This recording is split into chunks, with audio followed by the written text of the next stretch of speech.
Bienvenue dans Speak the Truth.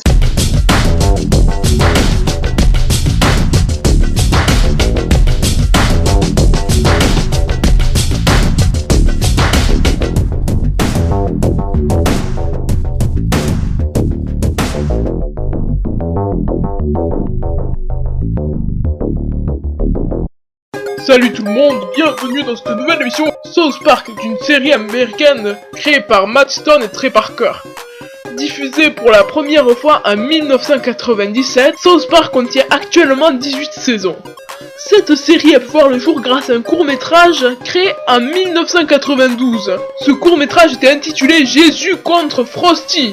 Le directeur de la Fox Broadcasting Company voit le court-métrage et contacte les créateurs pour en créer un deuxième. Celui-ci s'intitulera Jésus contre le Père Noël. Ils commencèrent alors à créer leur série South Park, mais la Fox, ne voulant pas passer Monsieur Hanky, qui entre parenthèses une merde avec un chapeau sur la tête, refuse leur série. C'est plus tard que Trey Parker et Matt Stone vont parler de leur projet à MTV et à Comedy Central. Ils vont finalement la diffuser sur Comedy Central de peur que MTV mette leur série dans la catégorie enfant, parce que je ne pense pas que toutes ces images soient faites pour les enfants. Présentons un peu les personnages. Lui c'est Stan Marsh, il a 10 ans, il est amoureux des animaux, pas dans le sens zoophile, hein, bande de pervers. Il a un grand cœur et il est plutôt cool avec les gens, mais il ne se laisse pas faire non plus. Lui c'est Rick Cartman, il a 10 ans aussi, il est gros, antisémiste, raciste, grossier, désagréable. Tout pour faire un gros connard quoi. Lui c'est Kyle Broflovski. C'est Kyle. Il a 10 ans et c'est le meilleur ami de Stan, mais le pire ennemi de Cartman. Il est intelligent et c'est souvent lui qui sort tout le monde du pétrin. Lui, c'est Kenny McCormick. Il a 10 ans, c'est le pervers de la bande, ce qu'il dit est brouillard comme son anorak et il meurt dans presque tous les épisodes de la série. La série a eu droit à de nombreuses menaces de mort. Surtout après l'épisode 200 et 201 qui est censuré en France. Voici le résumé. La ville de South Park doit donner le prophète Mahomet à des célébrités car il a un super pouvoir.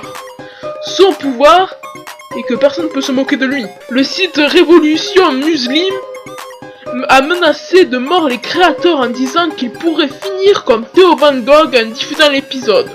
Celui-ci a été tué par un extrémiste islamiste en 2004 après avoir réalisé un documentaire sur la violence envers les femmes dans les sociétés islamistes. L'épisode va être ensuite soutenu par une page Facebook intitulée Everybody Draw Mahomet Day, qui a eu de nombreuses célébrités qui ont participé à South Park. Même Isaac Hayes, compositeur et chanteur de soul, était un doubleur principal.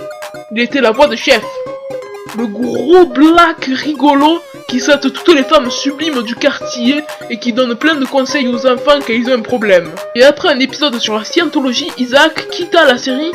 Il est décédé le 10 août 2008 suite à un arrêt cardiaque.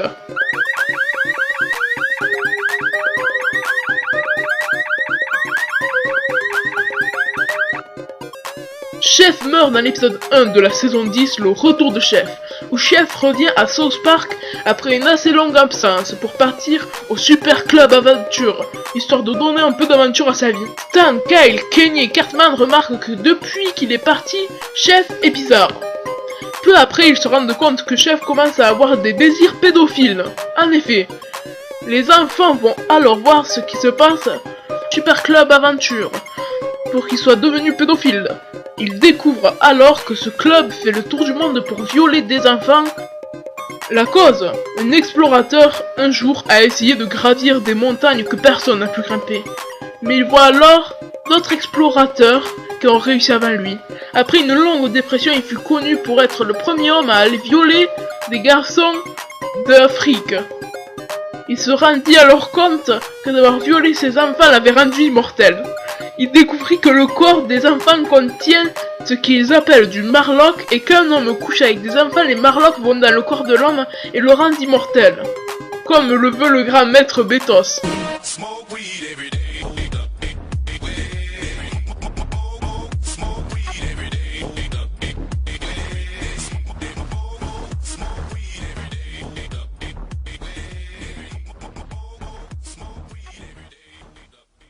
L'épisode se finit par la mort de Chef. Il est foudroyé, fait une chute dans le vide se cognant à de nombreux rochers, s'empale un bâton piquant, se fait attaquer par un puma, se fait tirer à 3 reprises par un membre du club essayant de tuer le puma, se fait arracher la peau du visage par l'animal et déchirer la moitié du corps. Je comprends finalement qu'ils aient préféré mettre sur Comédie Centrale parce que mettre ça dans la section enfant, ça l'aurait pas trop fait. Et voici ce que dit Kyle à la fin lors de l'enterrement.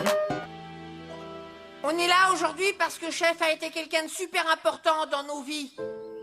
Beaucoup d'entre nous désapprouvaient les choix que Chef avait faits ces derniers temps. Certains d'entre nous se sont sentis blessés et ont été troublés qu'il ait semblé se détourner de nous. Mais on peut pas laisser les événements de ces dernières semaines nous faire oublier toutes les fois où Chef nous a fait sourire. Moi, je me souviendrai de Chef comme d'un copain pour qui tout finissait en chanson. Je me souviendrai de Chef comme d'un copain qui nous donnait toujours de bons conseils. Alors vous voyez, on doit pas en vouloir à Chef de nous avoir quittés. On doit en vouloir à son club à la con d'avoir embrouillé son esprit. La première fois que j'ai vu cet épisode, j'ai eu la larme à l'œil, les amis. Ce message s'adresse surtout au doubleur Isaac. En effet, il était l'ami de Trey et Matt. Il est parti pour rejoindre la Scientologie. Et quand Kyle dit ceci... Alors vous voyez, on doit pas en vouloir à Chef de nous avoir quittés. On doit en vouloir à son club à la con d'avoir embrouillé son esprit. C'est pour dire qu'il a préféré la Scientologie à ses amis. En gros, c'est le créateur qui s'adresse au Isaac. Passons à la dernière rubrique de l'émission. Le saviez-vous? Kenny meurt car le créateur avait un camarade de classe appelé Kenny et qu'il ne venait jamais à l'école. Il faisait même croire souvent à son institutrice qu'il était mort. Et c'est aussi grâce à une marque de bière appelée Kilkenny. Saviez-vous qu'une mutation qui peut tuer quasiment en 2 jours a été nommée Kenny en hommage à la série? Saviez-vous que la mère de Cartman s'appelle Liane car c'était le nom de l'ex de Trey qui l'a trompé de nombreuses fois? Ah oui, et saviez-vous que George Clooney fait une apparition dans la série en tant que Sparky, le chien gay de Stan? Oui, c'est vraiment lui qui a enregistré les aboiements, il a dû vraiment se sentir con. Saviez-vous que le père de Trey faisait croire que sa mère allait le tuer s'il ne tirait pas la chasse? D'où le personnage de Mr. Hanky.